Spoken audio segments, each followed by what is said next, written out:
রোগী ফেরতসহ নানা অনিয়ম নিয়ে স্বাস্থ্য অধিদপ্তরের কাছে তদন্ত প্রতিবেদন চাইল হাইকোর্ট।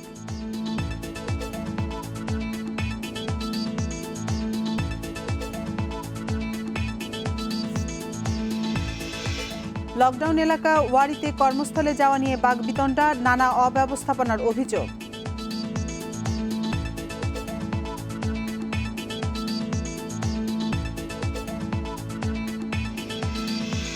করোনার মধ্যে নির্বাচনে বগুড়া যশোরের ভোটারদের আগ্রহ কম, ঢাকা 5-এ তোড়জোড় শুরু।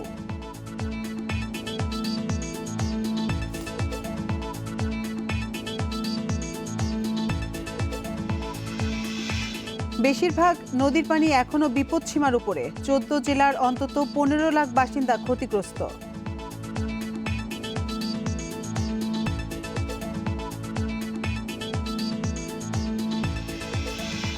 এবং নিউ ইয়র্কে লকডাউনে কর্মহীনরা জড়িয়ে পড়ছে নানা অপরাধে, আতঙ্কে প্রবাসী বাংলাদেশিরা।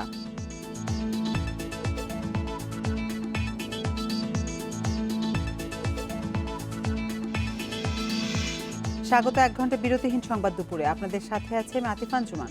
শিরোনাম শুনছিলেন, এবার জানিয়ে দেব পুরো খবর।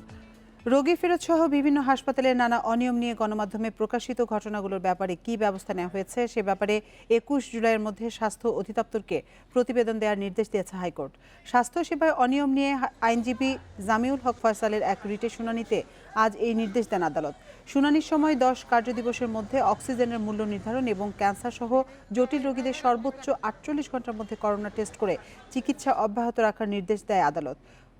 কোনো বেসরকারি হাসপাতালে চিকিৎসা বিল অস্বাভাবিক হলে দুর্নীতি দমন কমিশনে অভিযোগ দেওয়ারও পরামর্শ দেন বিচারক।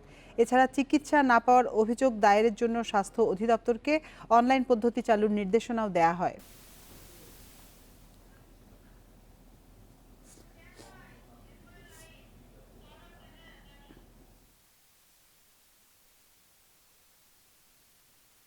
মহামান্য হাইকোর্ট এই বিষয়ের উপর শুনানি অন্তে 5টি নতুন নির্দেশনা জারি করেন। একটি হচ্ছে যে এই যে মহামান্য হাইকোর্টের আনা যে সকল অভিযোগগুলো, এই সকল অভিযোগগুলোকে তদন্ত করে 21শে জুলাই প্রতিবেদন দাখিল করার জন্য মহামান্য আদালতে বলেছে। এ বিষয়ে আরো জানাতে বার্তাকক্ষ থেকে যোগ দিচ্ছেন সহকর্মী জাহিদুল বাশার। বাশার, উচ্চ আদালত আজ এই নির্দেশনাগুলো কোন প্রেক্ষাপটে দিয়েছে এবং এসব নির্দেশনা মানা না হলে কি পদক্ষেপ নেওয়া হবে সে বিষয়ে কিছু বলেছে কিনা? দেখুন, করোনার যে পরিস্থিতি বাংলাদেশে চলছে সেটি এখন যেই পরিস্থিতিতে আছে, এই পরিস্থিতিতে স্বাস্থ্যসেবার যেই এখনকার যেই বিভিন্ন জায়গা থেকে নানান ধরনের যে অভিযোগ উঠছে বা রোগীদের যে সন্তুষ্টির কথা, এটি কিন্তু গণমাধ্যমে একের পর এক আসছে। বিশেষ করে যখন কোনো ধরনের অভিযোগ আসে এবং রোগী ভোগান্তির বিষয়গুলো সামনে আসে, তখন সেই বিষয়গুলো গণমাধ্যমে প্রকাশিত হচ্ছে রোগীদের অভিযোগ আকারে। এবং আজকে আদালত যেই প্রেক্ষাপটে এটি বলেছেন, আপনি সেটি জানতে চেয়েছেন। রিটকারী আইনজীবী জামিউল হক ফয়সাল তিনি কিন্তু জানিয়েছেন এই সমস্ত অভিযোগের ভিত্তিতে এর আগে তারা আদালতের একটি রিট দায়ের করেন এবং আদালতের নজরে আনেন বিষয়গুলো। সেই বিষয়ের উপরে আজকে শুনানি ছিল এবং সেখানে এর আগেই স্বাস্থ্য অধিদপ্তরকে কিন্তু সেই নির্দেশনা দেওয়া হয়েছিল যে এ সংক্রান্ত প্রতিবেদন দাখিল করার জন্য বা তাদের কাছে কি বক্তব্য আছে সেগুলো আদালতে উপস্থাপন করার জন্য। আজকে সেই নির্দেশনা অনুযায়ী আজ স্বাস্থ্য অধিদপ্তরও তাদের নির্দেশনা মেনে নিয়ে আজকে কিন্তু তারা তাদের বক্তব্য সেখানে উপস্থাপন করে এবং আইনজীবীরাও সেখানে যান। তবে রিটকারী আইনজীবী জানান যে স্বাস্থ্য অধিদপ্তর যেই নির্দেশনাগুলো বা স্বাস্থ্য অধিদপ্তর যে সমস্ত তথ্যপত্র আজকে আদালতে জমা দিয়েছে, সেখানে তারা যেটি দেখেন যে নানা ধরনের অনিয়ম এবং অভিযোগের বিষয়ে যে সমস্ত বক্তব্য স্বাস্থ্য অধিদপ্তর দিয়েছে সেটিতে নানা ধরনের অসঙ্গতি রয়েছে এবং তারা বলছেন যে এটি অনেকটাই কিন্তু সত্য থেকে অনেক দূরে, অর্থাৎ মিথ্যা বলছেন। এবং সেই প্রেক্ষাপটে আজকে আদালত বলেছে যে আগামী 21 জুলাইয়ের মধ্যে এখন পর্যন্ত যে ধরনের অভিযোগগুলো গণমাধ্যমে প্রকাশিত হয়েছে এবং আদালতের কাছে যে সমস্ত অভিযোগ দায়ের করা হয়েছে, সেই সমস্ত অভিযোগের ভিত্তিতে কী ধরনের ব্যবস্থা নেওয়া হচ্ছে বা কী তদন্ত করছে স্বাস্থ্য অধিদপ্তর, সেটি 21 জুলাইয়ের মধ্যে আবার আদালতকে জানানোর জন্য বলা হয়েছে।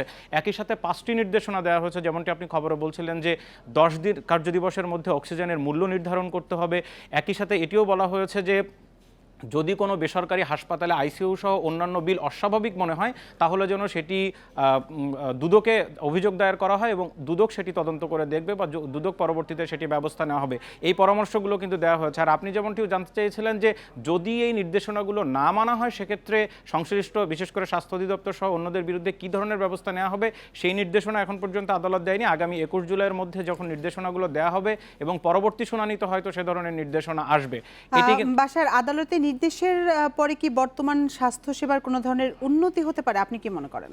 না দেখুন, এই যে সমস্ত নির্দেশনাগুলো দেওয়া হয়েছে, বিশেষ করে 5টি যেই নির্দেশ আজকে আদালত দিয়েছে, আপনি দেখুন প্রত্যেকটি যদি পালন করা হয় তাহলে কিন্তু অবশ্যই বড় ধরনের পরিবর্তন আসতে বাধ্য এবং আসবে। কারণ আপনি দেখুন যে সাধারণত এখন করোনা চিকিৎসার ক্ষেত্রে যে বিষয়গুলো হচ্ছে, করোনার কোনো সাসপেক্টেড রোগী যদি বিভিন্ন হাসপাতালে যায়, আমরা বিভিন্ন গণমাধ্যমে যে অভিযোগগুলো দেখছি যে তাদেরকে পরীক্ষা করার আগে চিকিৎসা সেবা দেওয়া হচ্ছে না বা এক ধরনের বিড়ম্বনার শিকার হচ্ছেন, এবং তারা যে এই ধরনের বিড়ম্বনার মুখে পড়ছেন বা অব্যবস্থাপনার, সেই অভিযোগটি তারা কোথায় দেবেন তাও তারা জানেন না। আদালত কিন্তু বলেছে এই ধরনের অভিযোগ দায়েরের জন্য স্বাস্থ্য অধিদপ্তরকে অনলাইন সেবা চালু করার জন্য, যেখানে রোগীরা সেখানে তাদের অভিযোগগুলো দায়ের করতে পারেন এবং দুদকে যাওয়ার পরামর্শ দিয়েছেন। একই সাথে অক্সিজেনের মূল্য নিয়ে আপনি জানেন যে গত বেশ কয়েকদিন ধরে নানান ধরনের খবর কিন্তু বেরোচ্ছে এবং অভিযোগ উঠছে যে যার কাছ থেকে যেরকম পারছে উচ্চ মূল্যে কিন্তু অক্সিজেন সিলিন্ডারের দাম নেওয়া হচ্ছে। তো এই নির্দেশনাগুলো যখন মানা হবে তখন কিন্তু এমনিতেই স্বাস্থ্য খাতে এক ধরনের পরিবর্তন আসবে এবং রোগীরা সন্তুষ্ট হবেন। স্বাস্থ্য সেবার ক্ষেত্রে নানা ধরনের পরিবর্তন আসতে বাধ্য। সুতরাং আদালতের যে নির্দেশনা আছে সেগুলো মানলে অবশ্যই অভিযোগ কমবে। একই সাথে করোনার এই পরিস্থিতিতে স্বাস্থ্যসেবা নিয়ে নানা ধরনের অভিযোগ আছে সেগুলোও কমবে। বার্তাকক্ষ থেকে জানাচ্ছিলেন সহকর্মী জাহিদুল বাশার। ঢিলে ঢালাভাবে চলছে পুরান ঢাকার ওয়ারির লকডাউন। তৃতীয় দিনেও দেখা গেছে বিধিনিষেধ লঙ্ঘনের ঘটনা। অবাধে চলাচল করছেন সাধারণ মানুষ, সেখানে রয়েছে নানা অব্যবস্থাপনার অভিযোগ। এলাকার কর্মজীবীদের জন্য সাধারণ ছুটি প্রযোজ্য হলেও কর্মস্থলে যেতে বাধ্য হয়েছেন অনেকে। এ নিয়ে স্বেচ্ছাসেবী ও পুলিশের সঙ্গে কথা কাটাকাটিও হয় তাদের। সকাল থেকেই ওয়ারির খোলা দুটি রাস্তায় দেখা গেছে মানুষের ভিড়। তাদের বেশিরভাগই কর্মস্থলে যাওয়ার চেষ্টা করছেন। তারা বলছেন ছুটি না পাওয়ায় বাধ্য হয়ে বের হতে হচ্ছে তাদের।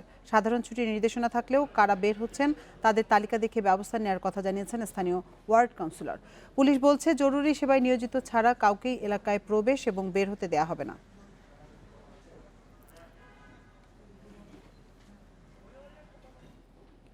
করোনা পরিস্থিতির মধ্যে বগুড়া 1 ও যশোর 6 আসনের উপনির্বাচনে আগ্রহ কম ভোটারদের মধ্যে। এদিকে ভোটে অংশ না নেওয়ার ঘোষণা দিয়েছে বিএনপি। তবে ইসির সিদ্ধান্তকে স্বাগত জানিয়ে আওয়ামী লীগের প্রার্থীরা বলছেন জনগণের জন্যই প্রতিনিধি নির্বাচন করা জরুরি। 18 জানুয়ারি সংসদ সদস্য আব্দুল মান্নানের মৃত্যুতে শূন্য হয় বগুড়া 1 আসন। তফসিল ঘোষণার পর 29 মার্চ আসনটিতে ভোটগ্রহণের তারিখ ঘোষণা করা হয়। শুরু হয় প্রচারণাও। পরে করোনা পরিস্থিতির কারণে 21 মার্চ ভোটগ্রহণ স্থগিত হয়। তবে করোনা পরিস্থিতির উন্নতি না হলেও শনিবার বগুড়া 1 আসনে 14 জুলাই ভোটগ্রহণের তারিখ ঘোষণা করে নির্বাচন কমিশন। শূন্য আসনে 180 দিনের মধ্যে ভোট আয়োজনের সাংবিধানিক বাধ্যবাধকতাকে এর কারণ বলা হচ্ছে। তবে এই সিদ্ধান্ত নিয়ে চলছে আলোচনা সমালোচনা। আওয়ামী লীগের প্রার্থী স্বাগত জানালেও বর্তমান পরিস্থিতিতে ভোট গ্রহণের সিদ্ধান্ত নিয়ে প্রশ্ন তুলেছেন বিএনপি প্রার্থী। এরই মধ্যে বিএনপির পক্ষ থেকেও নির্বাচনে অংশ না নেয়ার ঘোষণা দেয়া হয়েছে। 14টা ভোট কেন্দ্রের ভেতরে এখনো 1 ফুট 3 ফুট 5 ফুট পর্যন্ত পানি ভোট কেন্দ্রের মধ্যে। তো লোকজন তো ভোট দিতে যাবে কিভাবে? নির্বাচন কমিশনার এবং সরকারের প্রতি আমরা শ্রদ্ধাশীল। আমরা তাদের আইন মানে চলতে চাই। তারা যেটা করছে অনেক ভেবে চিন্তে বুঝে সুঝে করছে, এটা নিয়ে আমরা খুশি। করোনা পরিস্থিতির মধ্যেই বন্যার কবলে বগুড়ার নির্বাচনী এলাকাটি। তাই উপনির্বাচন নিয়ে খুব একটা আগ্রহ নেই বেশিরভাগ ভোটারের। একদিকে বন্যা আবার একদিকে করোনা, তাও আমরা ভোট দিতে যাবো ইনশাল্লাহ। ইলেকশনে যে দেখি দেখবো উপস্থিত যাই, যে ব্যক্তি ভালো দেখবো তাকে আমরা ভোট দেব। বগুড়ার সঙ্গে একই দিনে উপনির্বাচনে ভোট গ্রহণ হচ্ছে যশোর 6 আসনেও। বিএনপি অংশ না নেয়ার ঘোষণা দেয় সেখানে আওয়ামী লীগের প্রতিদ্বন্দ্বী প্রার্থী এখন কেবল জাতীয় পার্টির প্রার্থী। নির্বাচনী যে বাধ্যবাধকতা আছে যার কারণে নির্বাচন কমিশন নির্বাচনের দিতে বাধ্য হয়েছে। আমাদের সামাজিক যোগাযোগ মাধ্যম আছে, আমাদের ফেসবুক আছে, বিভিন্ন ভাবে আমরা এই প্রচারটা চালাই যাচ্ছি। আজকের যে পরিস্থিতি বিরাজ করছে, ভোটাররা মাঠে যাবে কিনা শঙ্কিত। রাষ্ট্রের সর্বোচ্চ মহলের কাছে দাবি জানাবো একটা সুষ্ঠু অবাধ নির্বাচন যাতে কেশবপুর হয়। গত ২১ জানুয়ারি সংসদ সদস্য ইসমত আরা সাদিকের মৃত্যুতে যশোর ৬ আসনটি শূন্য হয়। Shahnaz Parveen, independent news desk. Corona সংক্রমণের মধ্যেই ১৪ জুলাই জাতীয় সংসদের বগুড়া ১ ও যশোর ৬ আসনে উপনির্বাচন করার সিদ্ধান্ত নেয় নির্বাচন কমিশনের সমালোচনা করেছেন বিশেষজ্ঞরা। বলছেন, মহামারী পরিস্থিতিতে আদালতের কাছে পরামর্শ চাইতে পারত কমিশন। পাশাপাশি ভোটারদের উপস্থিতি ও করোনা সংক্রমণের ঝুঁকি নিয়ে শঙ্কা প্রকাশ করেছেন তারা।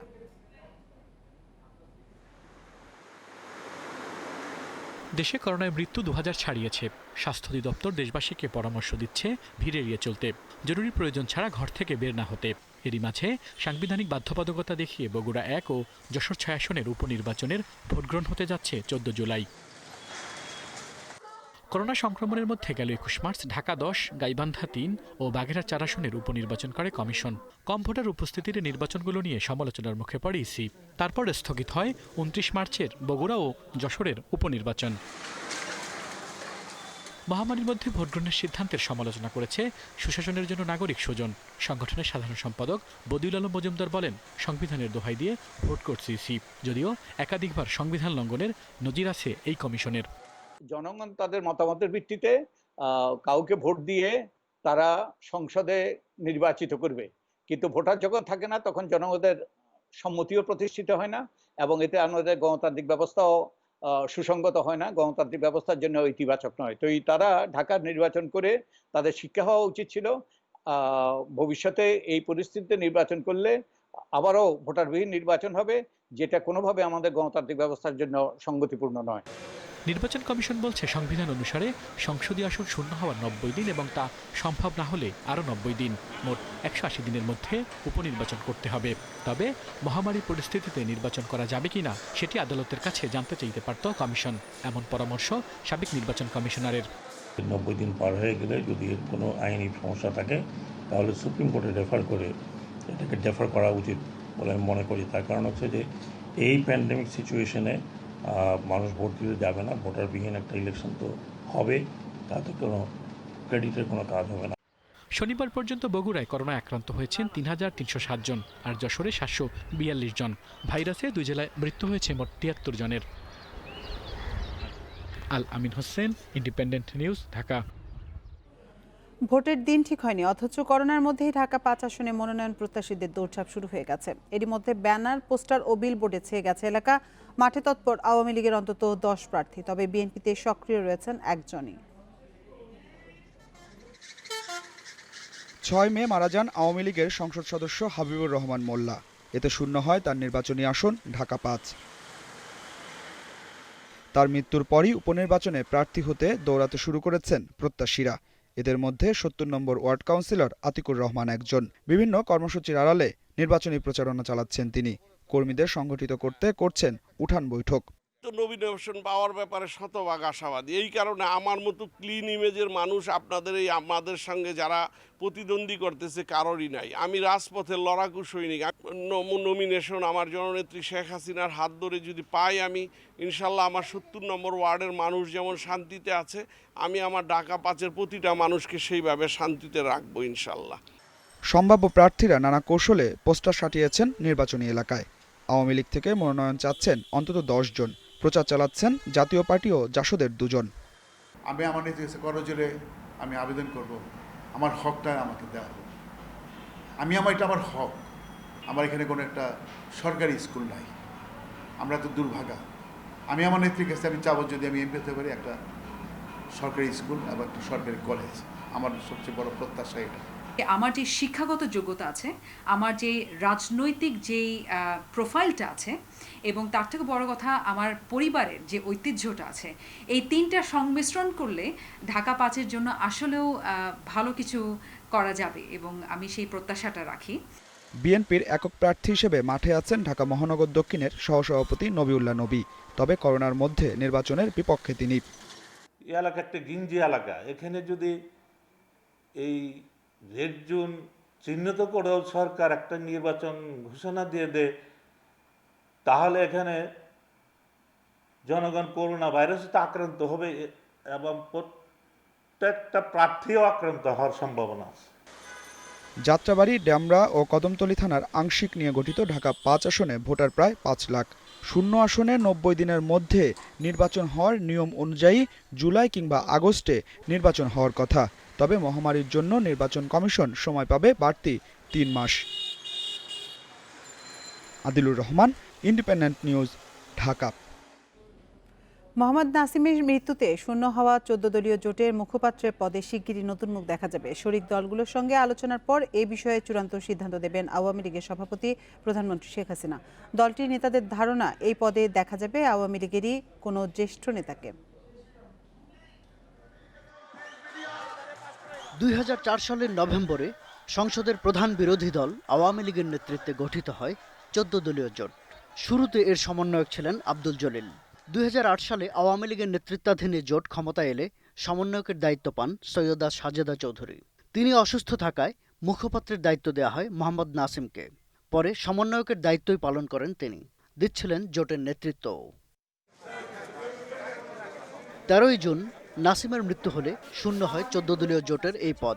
এর পরপরই নেতৃত্বের প্রশ্নে শুরু হয় আলোচনা। এই ক্ষতি কিভাবে পূরণ করা যায় সেটা নিয়েই এখন ভাবনা।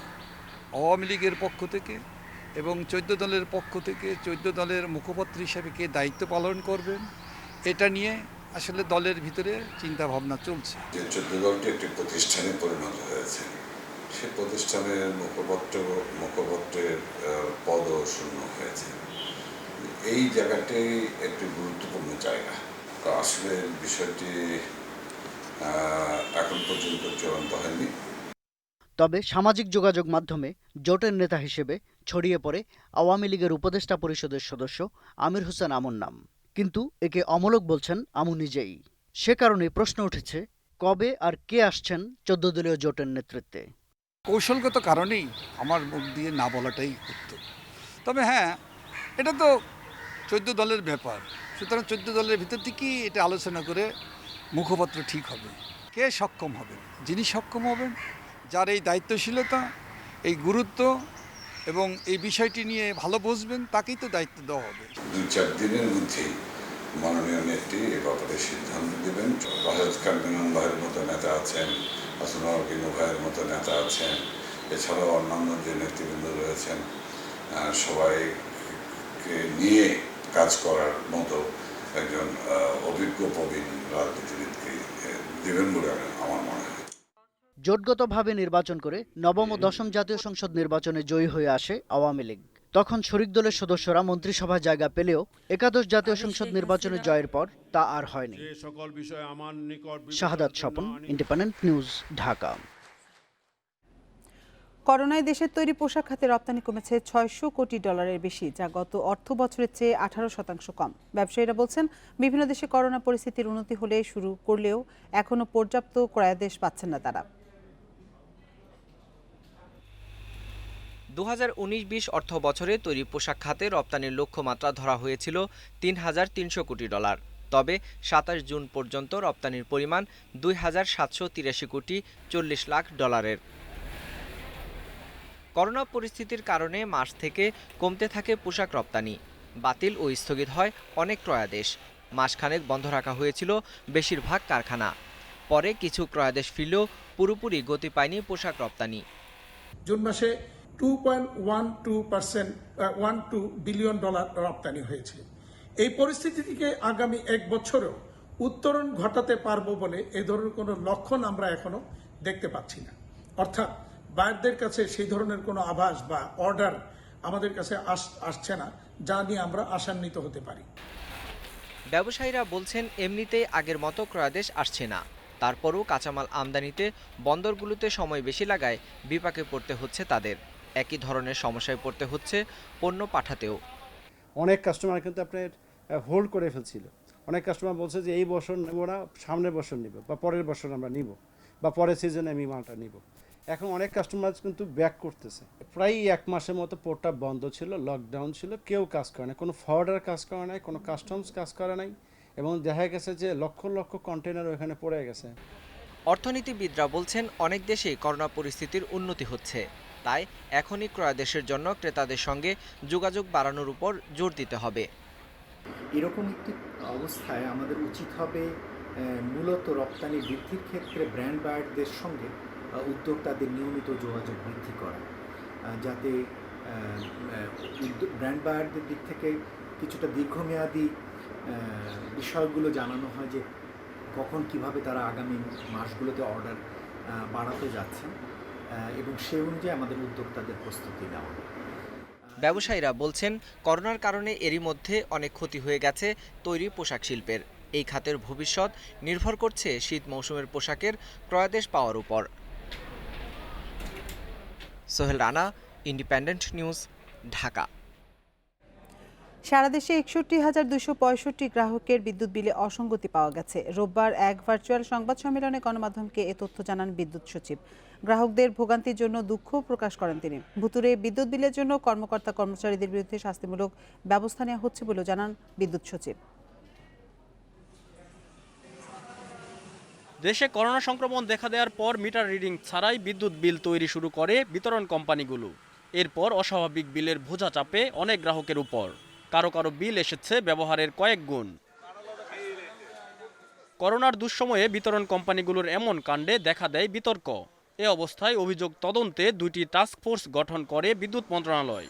বিদ্যুৎ বিতরণের 6 কোম্পানির কাছে বাড়তি বিলের কারণ, এর পরিপ্রেক্ষিতে গৃহীত ব্যবস্থা জানতে চিঠি দেয় টাস্কফোর্স।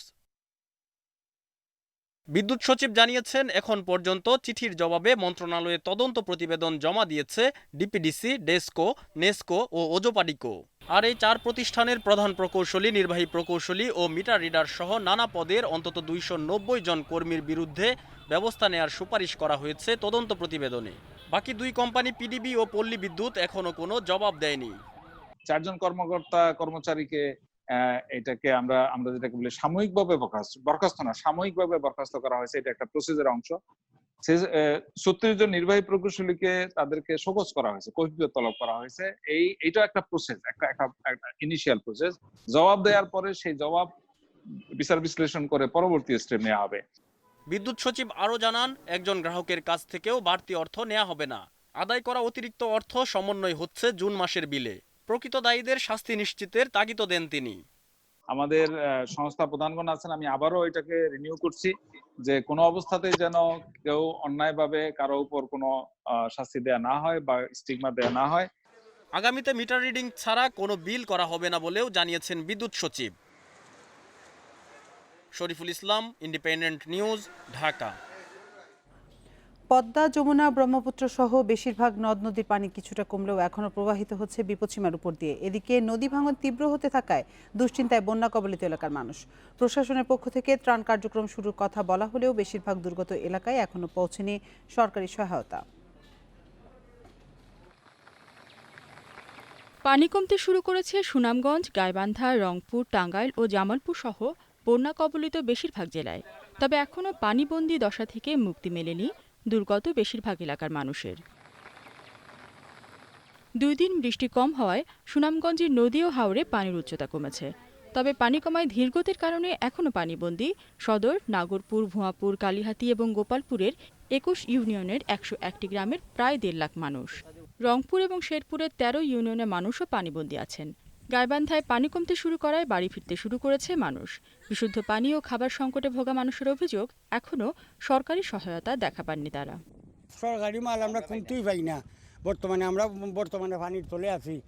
রাস্তা তাকারাম মানুষ করোনা মানুষ মরে যায়, তো না অনাহারে মানুষ মরবো আনা খাইয়া। বন্যা কবলিত এলাকায় পানির তোরে কাঁচা পাকা রাস্তা ভেঙে যাওয়ায় সড়ক যোগাযোগ ব্যাহত হচ্ছে। ফসলি জমি ও মাছের ঘেরে পানি ঢুকে পড়ায় বিপুল ক্ষতির আশঙ্কা সংশ্লিষ্টদের। পানি এক সপ্তাহ ধরে আইছে, পাটপুট কিছু কাটতারি নেই, সব নষ্ট হয়ে গেছে আমার পাটপুট। আমার প্রায় 2-2.5 লাখ টাকার মাছ নষ্ট হয়ে গেছে। সরকার কোনো আমার এদিকে সরকার কোনো আসে না, দেখে না। প্রশাসন বলছে এরই মধ্যে দুর্গত এলাকায় সহায়তা কার্যক্রম শুরু করা হয়েছে। পাওয়ার দাবি ভাঙন কমাতে জিও ব্যাগ ফেলে বাঁধ মেরামতের ব্যবস্থা নেওয়া হয়েছে। বরাদ্দ আমাদের পর্যাপ্ত রয়েছে এবং ইভেন কি গতকালও আমাদের 200 মেট্রিক টন চাল বরাদ্দ দিয়েছে, 3 লক্ষ টাকা বরাদ্দ দিয়েছে। এটা হলো গতকাল। এইভাবে কয়েকদিন পর পরই আমাদেরকে বরাদ্দ দেওয়া। যেসব এলাকা বাঁধ দুর্বল এবং ক্ষতিগ্রস্ত হওয়ার সম্ভাবনা আছে, সেই জন্য আমরা পরিদর্শন করি এবং তাৎক্ষণিকভাবে নির্দেশ দিয়ে তারা কাজ করতে থাকে। আর যখন বন্যা আসে, এবার যে বন্যাটায় যে ক্ষতিগুলো হয়েছে তাৎক্ষণিকভাবে সেগুলা মেরামত করা হয়েছে। আগামী সপ্তাহে আবারও উত্তর পূর্ব ও মধ্যাঞ্চলে বন্যা পরিস্থিতির অবনতির পূর্বাভাস থাকায় নতুন করে শঙ্কায় ভুক্তভোগীরা। রেশমি নন্দী, ইন্ডিপেন্ডেন্ট নিউজ। এবার জামালপুরে বন্যা পরিস্থিতির খবর জানাবেন সহকর্মী দুলাল হোসেন। দুলাল, জামালপুরে কোন কোন এলাকার মানুষ এখনো পানিবন্দী আছেন, আর দুর্গতদের কি অবস্থা, ক্ষতিগ্রস্তরা সহায়তা পাচ্ছেন কিনা? যমুনা ও ব্রহ্মপুত্র নদের পানি কমতে শুরু করায় জামালপুরের জেলার সার্বিক বন্যা পরিস্থিতি অনেকটাই উন্নতি হয়েছে। তবে এখনো বহু বাড়িঘর ও রাস্তাঘাটে পানি তলিয়ে থাকায় মানুষের দুর্ভোগ কিন্তু কমেনি, বরঞ্চ দুর্ভোগ আরো বৃদ্ধি পেয়েছে। আমি এখন দাঁড়িয়ে আছি জামালপুর জেলার মেলান্দ উপজেলার মেলান্দ মাদারগঞ্জ ও মাহুতপুর সড়কে। এই সড়কটিতে এখনো কিন্তু পানি রয়েছে। আমি যদি আপনাকে দেখাতে চাই যে এই সড়ক দিয়ে প্রতিদিন শত শত গাড়ি যাতায়াত করতো, কিন্তু এখন কিন্তু এই যানবাহন শুরু হয় নাই। মানুষ পায়ে হেঁটে চলতে পারলেও আপনার এখানে কোনো যাতায়াতের ব্যবস্থা নেই। আমি আপনাকে জানিয়ে রাখি যে যমুনা ও ব্রহ্মপুত্র নদীর এখনো প্রায় নিম্নাঞ্চলে 200 বাড়িঘরে পানি আছে। এসব বাড়িঘরের মানুষ দীর্ঘ 12 দিন যাবৎ পানির সাথে লড়াই করে দুর্বিষহ জীবনযাপন। যমুনা ও ব্রহ্মপুত্র অববাহিকায় যেসব এই যে গ্রামগুলি রয়েছে, সেই গ্রামগুলিতে এখনো 2 থেকে 3 ফুট পানির নিচে থাকায় মানুষ চরম দুর্ভোগ পোহাচ্ছে। এসব এলাকায় বিশুদ্ধ খাবার পানি, খাদ্য এবং গোখাদ্য সংকট দেখা দিয়েছে। মানুষজন অনেক কষ্টে দিনাতিপাত করছে।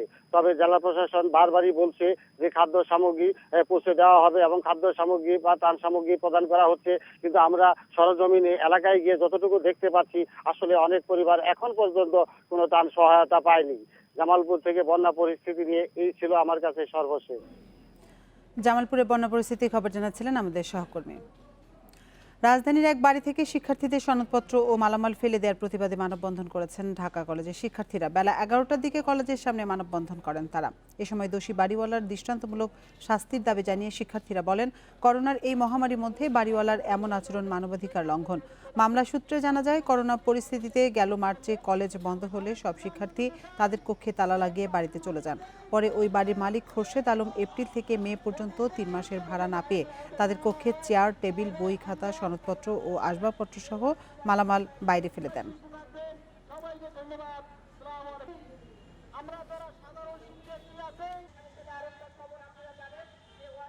কোনো রকমের তাদের সাথে যোগাযোগ ছাড়াই তাদের ডকুমেন্টস, সার্টিফিকেট, প্রয়োজনীয় কাগজপত্র ভাঙ্গারির গাড়িতে তিনি দিয়েছে। একটাই অজুহাত, ভাড়া দিতে পারছে না। কিন্তু সজীব এই করোনা দুর্যোগের সময় তার যে ভাড়া আসতো সেখান থেকে সে প্রতি মাসে 5,000 টাকা করে তাকে পাঠাচ্ছে যে আমাদের কাগজপত্র যাতে রাখে, আমরা 5,000 টাকা করে দিচ্ছি, যখন আমাদের সুযোগ সুবিধা আসবে, যখন পরিবেশ ভালো হবে তখন আপনাদেরকে দিব। অমানবিক আচরণ করছে শিক্ষার্থীদের সাথে।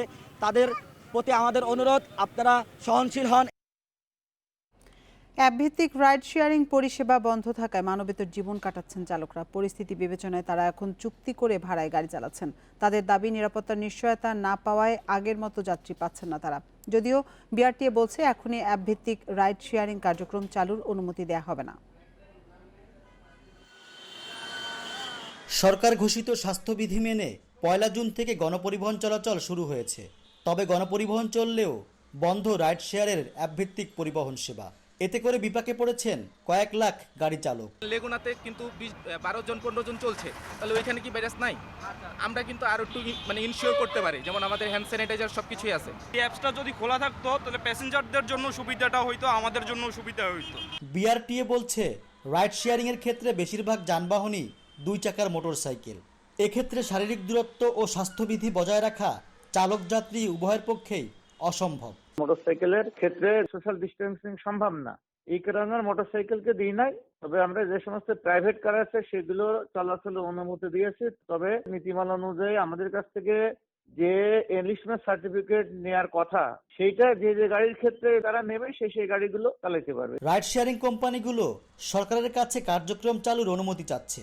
তাদের দাবি, গণপরিবহনের চাইতে রাইড শেয়ারিং নিরাপদ। আমাদের রাইডার ভাইদের, অনেকজন রাইডার ভাইয়ের একমাত্র সোর্স অফ ইনকাম হচ্ছে রাইড শেয়ারিং। আমরা তো মাস ট্রান্সপোর্ট সীমিত হারে যেভাবে চালাচ্ছি, আমরা বাইক শেয়ারিং সার্ভিসও রিলঞ্চ ওই একইভাবে করতে পারি নাকি, আন্ডার কিপিং দোজ মাইন্ড ওই সিমিলার সেফটি ক্রাইটেরিয়া। ঢাকার যানজটে দ্রুত ও নিরাপদ যাতায়াতের জন্য অ্যাপভিত্তিক যাত্রী সেবা গত 2 বছরে ব্যাপক জনপ্রিয় হয়ে উঠেছে। পলিসি রিসার্চ ইনস্টিটিউটের গবেষণা অনুযায়ী দেশে অ্যাপভিত্তিক রাইড শেয়ারিং সেবা 2200 কোটি টাকার বাজার তৈরি করেছে। Rizwan Siddiqui, independent news, Dhaka. পদ্মার পানি বাড়ার সঙ্গে সঙ্গে শিমুলিয়া কাঁঠালবাড়ি নৌপথের মুন্সিগঞ্জে লৌহজং পয়েন্টে পলি জমে বাড়ছে নাব্য সংকট। ডুবোচরে প্রায়ই আটকা পড়ছে ফেরি, দুর্ভোগে পড়ছেন যাত্রীরা। বিআইডব্লিউটিএ জানিয়েছে পরিস্থিতি সামাল দিতে ড্রেজিং শুরু হয়েছে।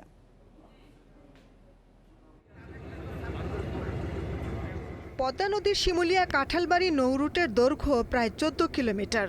এই রুটের একটিমাত্র চ্যানেল দিয়েই চলাচল করে 17টি ফেরি, 87টি লঞ্চ, 2.5 শতাধিক স্পিডবোট, ট্রলার সহ পদ্মা সেতুর মালবাহী নৌযান। কিন্তু প্রতিবছর বর্ষা মৌসুমের শুরুতেই এ রুটের লৌহজং পয়েন্টে ভয়াবহ ঘূর্ণিস্রোতে পলি জমে সৃষ্টি হয় নাব্য সংকট। এবারও চলতি বর্ষা মৌসুমের শুরুতেই পদ্মা নদীর পানি বৃদ্ধি ও স্রোতে লৌহজংয়ে নাব্য সংকট বেড়ে সৃষ্টি হচ্ছে ডুবোচর। এতে প্রায়ই আটকা পড়ছে ফেরি। বাড়িতে যেতে পারতেছি না, ওয়াইফকে নিয়ে আসছি, বাইকে করে আসছি, এর জন্য এখানে বসে রইতেছি। রাস্তায় এমনি ওই জায়গায় লোড করতে আর 2 ঘন্টা লাগছে। প্রচুর লোড এরপরে আবার ওই লোড করে ফেরি নাই আর 2 ঘন্টা 1-1.5 ঘন্টা ধরে আটকে রয়েছে। নাব্য সংকটে শিমুলিয়া কাঁঠালবাড়ি নৌ রুটে ফেরি চলাচল বিঘ্নিত হচ্ছে বলে জানান সংশ্লিষ্ট কর্মকর্তারা। 2 দিন যাবৎ পানির তীব্র স্রোত বাড়ছে, এখন ফেরি আসা যাওয়ায় সময় বেশি লাগে। আপাতত 2টা ফেরি বন্ধ আছে স্রোতের কারণে, চলাচল করতে পারে না। স্রোতের অবস্থা দেখে আমরা নৌযান পরিচালনা করি এবং ছোট লঞ্চ আমরা বন্ধ রাখি। আর নদীর অবস্থা যদি মারাত্মক খারাপ অবস্থায় থাকে আমরা সকল নৌযান বন্ধ করে দিই। সংকট নিরসনে ড্রেজিংয়ের কাজ শুরু করেছে মেরিন বিভাগ। বড় নদীতে পানির স্রোত সৃষ্টি হয়েছে এবং মুখে ঘূর্ণনের সৃষ্টি হয়েছে লৌহজং টার্নিং পয়েন্টে। ঘূর্ণনের সৃষ্টি হয়েছে পরিজমে এখানে নাব্যতার সংকট দেখা দিতেছে। ড্রেজিং কার্যক্রম চলছে, 7টা ড্রেজার অলরেডি আছে এবং এর ভিতরে মনে হয় 3টা প্লেসিং আছে। নাব্য সংকট নিরসনে ড্রেজিং কার্যক্রম সঠিকভাবে হচ্ছে কিনা তা তদারকিতে জোর দেওয়ার দাবি জানিয়েছেন যাত্রীরা। Independent news desk. কক্সবাজারের টেকনাফে বিজিবির সঙ্গে গোলাগুলিতে 2 রোহিঙ্গা নিহত হয়েছেন। তাদের মাদক ব্যবসায়ী দাবি করছে বিজিবি। ঘটনাস্থল থেকে উদ্ধার করা হয়েছে ইয়াবা ও অস্ত্র। বিজিবির টেকনাফ ব্যাটালিয়নের অধিনায়ক লেফটেন্যান্ট কর্নেল মোহাম্মদ ফয়সাল হাসান খান জানান, সোমবার মধ্যরাতে নীলায় নাফ নদী হয়ে মিয়ানমার থেকে একটি ইয়াবা চালান বাংলাদেশে প্রবেশ করছে। এমন খবরে অভিযানে যায় বিজিবি। এ সময় তাদের উপস্থিতি টের পেয়ে দুর্বৃত্তরা গুলি ছুড়লে আত্মরক্ষায় বিজিবিও পাল্টা গুলি চালায়। এক পর্যায়ে দুর্বৃত্তরা পালিয়ে যায়। পরে টহল দল ঘটনাস্থলে গিয়ে গুলিবিদ্ধ অবস্থায় 2 জনকে উদ্ধার করে। এ সময় তল্লাশি চালিয়ে 50,000 ইয়াবা, একটি চায়না পিস্তল এবং গুলি উদ্ধার করা হয়। পরে হাসপাতালে নেয়ার পর মারা যান ওই 2 জন। গোলাগুলিতে আহত হয়েছেন বিজিবির 2 সদস্য।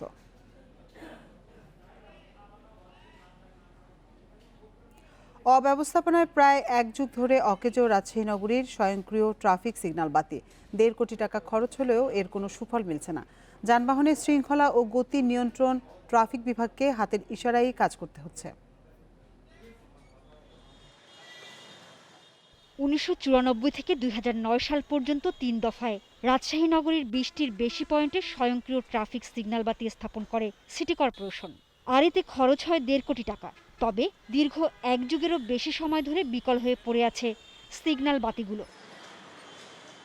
2000 সালেও এই শহরে যানজট নিয়ে কোনো ভোগান্তি ছিল না, কিন্তু গত 2 দশকের ব্যবধানে নগরীতে যানবাহনের সংখ্যা দ্বিগুণেরও বেশি বেড়েছে। একই সঙ্গে বেড়েছে দুর্ঘটনা। সিগন্যাল বাতিগুলো দীর্ঘদিন ধরে আমাদের রাজশাহী শহরে নগরবাসী ভোগান্তি, এটার মেরামত হয় না। ট্রাফিক ইচ্ছা মতো আমাদেরকে দাঁড় করা রাখে এবং যখন সিগন্যাল থাকে না তখন গাড়ি ঘোড়া চলে, তখন দুর্ঘটনা বেশি ঘটে। বাতিগুলো বিকল থাকায় হাতের ইশারায় যানবাহনের গতি ও যানজট নিয়ন্ত্রণ করতে হচ্ছে ট্রাফিক বিভাগকে। এতে করে বাড়তি জনবলের পাশাপাশি রীতিমতো হিমশিম খেতে হচ্ছে পুলিশকে। ডিজিটাল সিগন্যালিং সিস্টেম না থাকার কারণে আমাদেরকে হাত দিয়ে ইশারা দিয়ে গাড়ি থামানো বা গাড়ি মেনটেন করতে হয়। সঠিক জায়গাগুলোতে যদি সিস্টেমটা দেওয়া হয়, এ ব্যাপারে আমরা আমাদের পক্ষ থেকে রাজশাহী সিটি কর্পোরেশনের সাথে যোগাযোগ করা হয়েছে, আমরা চিঠি দিয়েছি এবং তারাও আশ্বাস দিয়েছেন যে দ্রুত এই সিস্টেমগুলো চালু করা হবে। তবে 2020-21 অর্থ বছরের বাজেটে নগরীতে স্বয়ংক্রিয় ট্রাফিক সিগন্যাল স্থাপনের কথা জানিয়েছেন সিটি মেয়র। এখন গাড়ি ঘোড়া বেড়েছে অনেক এবং এটার প্রয়োজনীয়তা বেড়েছে, কাজে এবার ঠিক করা হবে সব। রাজশাহী সিটি মেয়র দেশের করোনা ভাইরাস পরিস্থিতি নিয়ে এই মুহূর্তে স্বাস্থ্য অধিদপ্তরের ব্রিফিং চলছে, আমরা সরাসরি চলে যাচ্ছি সেখানে। পরিচালক প্রশাসন আজ 6 জুলাই 2020, 22 আষাঢ় 1427, প্রতিদিনের মতো আজও কোভিড-19 দৈনিক স্বাস্থ্য বুলেটিন নিয়ে আপনাদের সামনে হাজির হয়েছে। কোভিড বিষয়ক তথ্য উপস্থাপনের আগে বন্যা কবলিত এলাকার জন্য কিছু কথা বলতে চাই। যারা বন্যা কবলিত এলাকায় আছেন তারা অবশ্যই টিউবওয়েলের পানি বা নিরাপদ পানি পান করবেন। টিউবওয়েলের পানি পাওয়া না গেলে পানি ফুটিয়ে পান করবেন অথবা পানি বিশুদ্ধকরণ ট্যাবলেট দিয়ে পানি বিশুদ্ধ করে নেবেন। বন্যার সময় বিভিন্ন প্রকার পানিবাহিত রোগ যেমন ডায়রিয়া, আমাশয়, জন্ডিস ইত্যাদি রোগ থেকে রক্ষা পাওয়ার জন্য সবসময় খাবার ঢেকে রাখবেন এবং বাসি খাবার খাবেন না। রান্না করার আগে এবং খাবারের আগে অবশ্যই সাবান দিয়ে ভালো করে হাত ধুয়ে নেবেন। শিশুদের দিকে বিশেষভাবে খেয়াল রাখবেন। সর্পদংশন এবং পানিতে ডুবা থেকে সতর্ক থাকবেন। প্রয়োজনে আপনার এলাকার কর্মরত মেডিকেল টিমের সাথে বা স্বাস্থ্য কমিটির সাথে যোগাযোগ রক্ষা করবেন। আমাদের কোভিড বিষয়ক পরীক্ষাগার 73টি, তবে আজকে আমরা রিপোর্ট পেয়েছি 68টি। 2টি বেসরকারি, দুঃখিত, 2টি সরকারি পরীক্ষাগার কারিগরি কারণে পরীক্ষা রিপোর্ট দিতে পারে নাই এবং 3টি বেসরকারি পরীক্ষাগার পরীক্ষা রিপোর্ট দেয় নাই। গত 24 ঘন্টায় নমুনা সংগৃহীত হয়েছে 15,201টি এবং 24 ঘন্টা পরীক্ষা হয়েছে 14,245টি নমুনা। এ পর্যন্ত নমুনা পরীক্ষা হয়েছে 8,60,307টি। 24 ঘন্টা যা পরীক্ষা হয়েছে তাতে শনাক্ত হয়েছে 3,201 এবং এ পর্যন্ত শনাক্ত 1,65,618। 24 ঘন্টা শনাক্তের হার 22.47% এবং এ পর্যন্ত শনাক্তের হার 19.25%। 24 ঘন্টায় সুস্থ হয়েছেন 3,524 জন। এ পর্যন্ত সুস্থ 76,149 জন। শনাক্ত বিবেচনায় সুস্থতার হার 45.98%। 24 ঘন্টায় মৃত্যুবরণ করেছেন 44 জন। এ পর্যন্ত 2,096 জন। শনাক্ত বিবেচনায় মৃত্যুর হার 1.27%। যারা মৃত্যুবরণ করেছেন 24 ঘন্টায় তাদের মধ্যে পুরুষ 33 জন, নারী 11 জন। এ পর্যন্ত মৃত্যুবরণ করেছেন পুরুষ 1,657 জন এবং নারী 439 জন। শতাংশ বিবেচনায় পুরুষ 79.05% এবং নারী 20.95%। 24 ঘন্টায় মৃত্যুবরণ করেছেন বয়স বিভাজনে 21 থেকে 30 1 জন, 31 থেকে 40 2 জন, 41 থেকে 50 6 জন, 51 থেকে 60 31 জন, 61 থেকে 70 15 জন, 71 থেকে 80 6 জন এবং 81 থেকে 90 বছরের মধ্যে 1 জন। বিভাগ ভিত্তিক ঢাকা বিভাগে 17 জন, চট্টগ্রাম 11 জন, রাজশাহী 3 জন, খুলনা 2 জন, বরিশাল 4 জন, সিলেট 3 জন, রংপুর 2 জন এবং ময়মনসিংহ বিভাগে 2 জন। হাসপাতালে মৃত্যুবরণ করেছেন 35 জন এবং বাড়িতে মৃত্যুবরণ করেছেন 9 জন। ডেডিকেটেড হাসপাতালের তথ্য: ঢাকা মহানগরীতে সাধারণ শয্যা সংখ্যা 6,075টি, ঢাকা মহানগরীতে আইসিইউ শয্যা 149টি। সারা দেশে সাধারণ শয্যা 14,775টি, সারা দেশে আইসিইউ শয্যা সংখ্যা 401টি, সারা দেশে অক্সিজেন সিলিন্ডার সংখ্যা 11,785টি, সারা দেশে হাই ফ্লো নেজাল ক্যানুলার সংখ্যা 202টি, সারা দেশে অক্সিজেন কনসেন্ট্রেটরের সংখ্যা 106টি। এক্ষেত্রে একটু বলতে চাই, ঢাকা মহানগরীতে বা ঢাকা মেডিকেল কলেজে আইসিইউ শয্যা সংখ্যা প্রত্যেক বিভাগের রোগী অনুযায়ী ভাগ করা আছে, যেমন মেডিসিন বিভাগের জন্য, সার্জারি এবং গাইনি বিভাগের জন্য এবং অন্যান্য বিভাগের জন্য। অনেক সময় মেডিসিন বিভাগের রোগী বেশি থাকলেও যদি সার্জারি এবং গাইনি বিভাগে আইসিইউ খালি থাকলেও সেখানে দেওয়া যায় না, কারণ সার্জারি এবং গাইনি বিভাগের রোগীদের জন্য যে আইসিইউর ব্যবস্থা বা অনেক সময় অপারেশনের রোগী থাকে, সেই জন্য মেডিসিন বিভাগের আইসিইউর চাহিদা থাকলেও গাইনি এবং সার্জারি বিভাগের আইসিইউ খালি থাকলেও চিকিৎসাগত কারণে রোগী দেওয়া যায় না। সেই জন্য আইসিইউ শয্যা খালি থাকলেও সেখানে রুগী দেওয়া যায় না, এবং এইটা প্রশ্নের সম্মুখীন হচ্ছে যে আইসিইউর বেড খালি থাকলেও কেন না বলা হচ্ছে। এটা রোগীর ক্যাটাগরি অনুযায়ী এখানে আইসিইউ বেড খালি থাকলেও মেডিসিনের রুগীকে সার্জারি বা গাইনি আইসিইউতে দেওয়া যায় না। সারা দেশে সাধারণ ভর্তি রুগী 24 ঘন্টায়, দুঃখিত 24 ঘন্টা না, সারা দেশে সাধারণ ভর্তিকৃত রুগীর সংখ্যা এ পর্যন্ত তথ্য 4,449 জন, এবং আইসিইউতে ভর্তি রুগীর সংখ্যা 220 জন। সারা দেশে 24 ঘন্টায় ভর্তিকৃত রুগীর সংখ্যা 715 জন, এবং 24 ঘন্টা ছাড় পেয়েছেন 644 জন। 24 ঘন্টা আইসোলেশনে যুক্ত হয়েছেন 677 জন, 24 ঘন্টা আইসোলেশন থেকে মুক্ত হয়েছেন 598 জন। এ পর্যন্ত আইসোলেশনে 31,549 জন, এবং এ পর্যন্ত ছাড় পেয়েছেন 14,755 জন। বর্তমানে আইসোলেশনে আছেন 16,794 জন। 24 ঘন্টায় কোয়ারেন্টাইনে যুক্ত হয়েছেন 2,178 জন, এবং এ পর্যন্ত কোয়ারেন্টাইন 3,79,170 জন। 24 ঘন্টায় কোয়ারেন্টাইন থেকে মুক্ত হয়েছেন 2,839 জন। এ পর্যন্ত কোয়ারেন্টাইন থেকে মুক্ত হয়েছেন 3,15,369 জন। বর্তমানে কোয়ারেন্টাইনে আছেন 63,801 জন। কেন্দ্রীয় ঔষধাগার থেকে প্রাপ্ত তথ্য, 24 ঘন্টায় ব্যক্তিগত সুরক্ষা সামগ্রী বিতরণ হয়েছে 1,066টি। এ পর্যন্ত বিতরণ হয়েছে 24,21,764টি। বর্তমানে কেন্দ্রীয় ঔষধাগারে মজুদ আছে 1,06,481টি ব্যক্তিগত সুরক্ষা সামগ্রী। এখানে আরেকটি তথ্য যোগ করতে চাই, যেটা সাপ্লাই চেইন ম্যানেজমেন্ট পোর্টাল থেকে পাওয়া গেছে। বিভিন্ন ক্যাটাগরির গ্লাভস মজুদ আছে 9,62,473টি। এগুলো আইসিআর, ওয়ার্ল্ড ব্যাংক, জিআরএস এবং সিএমএসডি সম্মিলিতভাবে এই সংখ্যাটি মজুদ আছে। বিভিন্ন ক্যাটাগরির গ্লাভস 9,62,473টি, বিভিন্ন ক্যাটাগরি ও লেভেলের মাস্ক 31,27,706টি, পিপিই 11। দেশের সার্বিক করোনা পরিস্থিতি নিয়ে আমরা এতক্ষণ স্বাস্থ্য অধিদপ্তরের ব্রিফিংটি শুনছিলাম। চলে যাচ্ছি খবরের পরের অংশে। করোনা ভাইরাসে 24 ঘন্টায় আরও 3,500 মানুষের প্রাণ গেছে। বিশ্বজুড়ে নতুন করে আরও 1,71,000-এর বেশি মানুষের শরীরে শনাক্ত হয়েছে এই ভাইরাস। এ নিয়ে বিশ্বে মোট মৃত্যু 5,36,000 ছাড়ালো। আক্রান্ত 1,15,46,000-এর বেশি। যুক্তরাষ্ট্র, লাতিন আমেরিকা ও ইউরোপে করোনায় প্রাণহানি কিছুটা কমলেও বিস্তার বাড়ছে হু হু করে। রোববার আক্রান্তের দিক দিয়ে 42,000 নতুন শনাক্ত নিয়ে যথারীতি যুক্তরাষ্ট্র শীর্ষে থাকলেও দেশটিতে টানা দ্বিতীয় দিনের মতো 300-র কম মৃত্যু রেকর্ড করা হয়েছে। এদিকে সোমবার তৃতীয় দফা লকডাউন শিথিল হচ্ছে যুক্তরাষ্ট্রের নিউ ইয়র্কে। ব্রাজিলে রোববার 535 জন করোনায় মারা গেছেন, নতুন শনাক্ত 26,000। এ নিয়ে দেশটিতে আক্রান্ত 16 লাখ ছাড়ালো। করোনার সংক্রমণ বাড়তে থাকায় স্পেনের স্বায়ত্তশাসিত 70,000 জনসংখ্যার অঞ্চল গ্যালিসিয়া লকডাউন করা হয়েছে। অস্ট্রেলিয়ায় রোববার নতুন করে 200 করোনা রোগী শনাক্ত হয়েছে। দ্বিতীয় দফায় সংক্রমণ বাড়ায় 100 বছরের মধ্যে প্রথমবারের মতো ভিক্টোরিয়া রাজ্যের সাথে সীমান্ত বন্ধ করে দিয়েছে নিউ সাউথ ওয়েলস।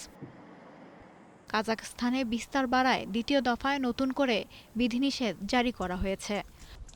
সংক্রমণ বাড়ায় সার্বিয়ার সাথে সীমান্ত বন্ধ করে দিয়েছে গ্রিস। ইরানে গত 24 ঘন্টায় করোনায় সর্বোচ্চ 163 জন মারা গেছেন, শনাক্ত হয়েছে 2,500-এর বেশি।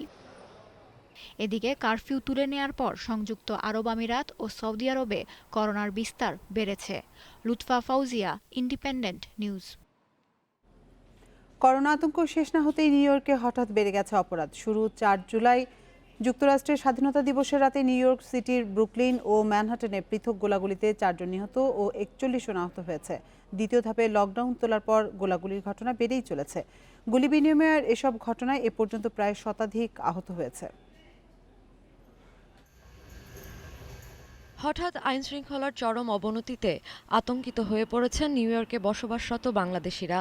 বিশেষ করে রাতে ট্রেনে, বাসে যাতায়াত করতে এবং ব্যবসা প্রতিষ্ঠান চালু রাখতে ভয় পাচ্ছেন তারা। লকডাউনের কারণে কর্মহীন হয়ে পড়া বিভিন্ন কমিউনিটির তরুণরাই এসব অপরাধে জড়িয়ে পড়ছে বলে ধারণা করা হচ্ছে। লকডাউনের জন্য এসব হচ্ছে, অনেকের চাকরি নেই, অনেকের কোনো ইনকাম নেই, এই কারণে এসব হচ্ছে খুব বেশি। নিউ ইয়র্কের জ্যাকসন হাইটস, জ্যামাইকা, ব্রুকলিন ও ম্যানহাটনে বাংলাদেশি ক্ষুদ্র ব্যবসায়ীরা আতঙ্কে দিন কাটাচ্ছেন। এছাড়া বিভিন্ন স্টোরে কর্মরত বাংলাদেশি নারীরা রাতে চলাফেরা করতে গিয়ে বেশি আতঙ্কিত হয়ে পড়েছেন।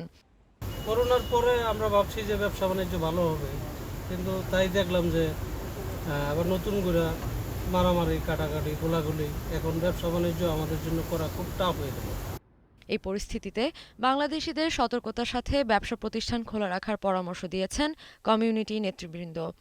বাংলাদেশি কমিউনিটির উচিত সবাই সচেতন থাকা এবং যার যার প্রতিষ্ঠান যারা ওপেন করবেন সতর্কতার সহিত সবসময় নজরদারিতে রাখতে হবে। কোভিড-19 দুর্যোগের মধ্যে পুলিশের হাতে জর্জ ফ্লয়েডের মৃত্যুর ঘটনায় উত্তাল হয় পুরো যুক্তরাষ্ট্র।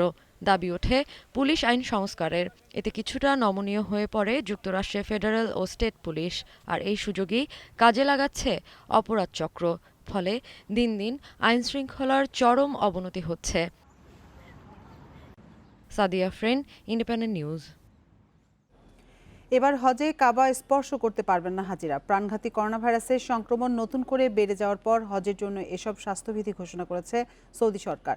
রাষ্ট্রীয় বার্তা সংস্থা সৌদি প্রেস এজেন্সি জানিয়েছে, কোভিডের সময়ে কাবাঘর স্পর্শ করার নিয়ম চালু থাকলে সংক্রমণ ছড়িয়ে পড়তে পারে। বিশেষজ্ঞদের মতামত অনুযায়ী এবছর তাই কাবাঘর স্পর্শ করা নিষিদ্ধ করা হয়েছে। এছাড়াও নিষিদ্ধ করা হয়েছে সব ধরনের সমাবেশ ও সভা। নামাজের সময় এবং কাবা শরীফ তাওয়াফের সময় 1.5 মিটার দূরত্ব বজায় রাখতে হবে হাজিদের মধ্যে। করোনা ভাইরাস মহামারীর কারণে এবারের হজ বাতিলের শঙ্কা ছিল, পরে সীমিত আকারে হজ করার সিদ্ধান্ত নেওয়া হয়। ঘোষণা অনুযায়ী দেশটির ভিতরে অবস্থান করা লোকজনই শুধু হজ করতে পারবেন। ভিয়ারিয়ালকে 4 গোলে হারিয়ে লা লিগা শিরোপার রেসে টিকে থাকলো বার্সেলোনা। গোল করেছেন গ্রিজমান, ফাতি ও সুয়ারেজ। 2 অ্যাসিস্টে ম্যাচ সেরা মেসি। জয়ে রিয়াল মাদ্রিদের সাথে চ্যাম্পিয়নদের ব্যবধান থাকলো 4 পয়েন্টেই। দলের বড় জয়ের কৃতিত্ব মেসি ও মিডফিল্ডারদের দিয়েছেন কোচ কিকে সেতিয়ান।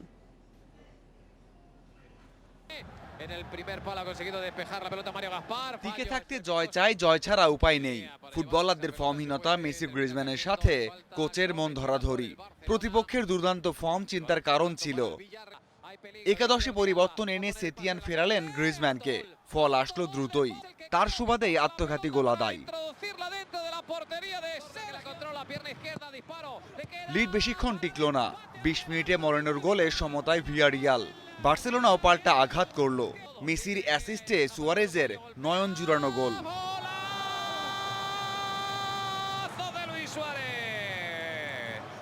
এগিয়ে গিয়ে আরো অ্যাটাকিং সেতিয়ানের দল।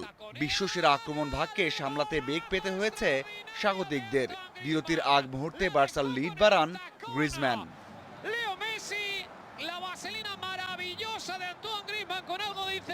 গোল করাচ্ছে বানানোর দিকে মন বেশি দিয়েছেন মেসি। রাকিটিচ পুজের সাথে পার্টনারশিপ করে বল যোগান দিয়েছেন সুয়ারেজ গ্রিজম্যানকে। শেষ দিকে আনসু ফাতির গোলে বড় জয় নিশ্চিত হয় চ্যাম্পিয়নদের। এ জয় রিয়াল মাদ্রিদের সাথে ব্যবধান থাকলো সেই 4 পয়েন্টেই। আমি মিডফিল্ডারদের পারফরমেন্সে খুব খুশি। ওরা ফর্মে ফিরতে পেরেছে। মেসি সবসময় সেরা দিতে চায়, সে সেটা পারেও। পুরো ম্যাচের নিয়ন্ত্রণ সে নিয়ে রেখেছে। অসাধারণ। গ্রিজম্যানও দুর্দান্ত খেলেছে। গোলের দেখা না পেলেও 9-এর উপর রেটিং নিয়ে ম্যাচ সেরা মেসি। বার্সার পরের ম্যাচ এসপানিওলের বিপক্ষে 9 জুলাই। Mazharul Islam, independent news.